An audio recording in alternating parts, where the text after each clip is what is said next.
Teacher Elsa. I have been teaching English to Koreans for more than 2 years now. 5 years ago, I was a customer service representative in an American company. From that company, I have undergone through tough English communication skills training.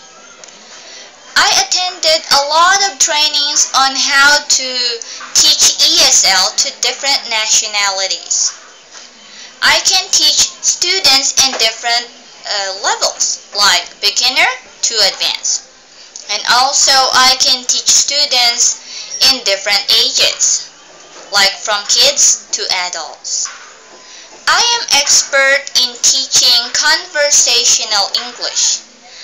I can teach you on how to neutralize your accent and how to organize your thoughts faster. So, regarding Japanese accent, you don't need to worry because I have a lot of Japanese friends and I'm already familiar with Japanese accents.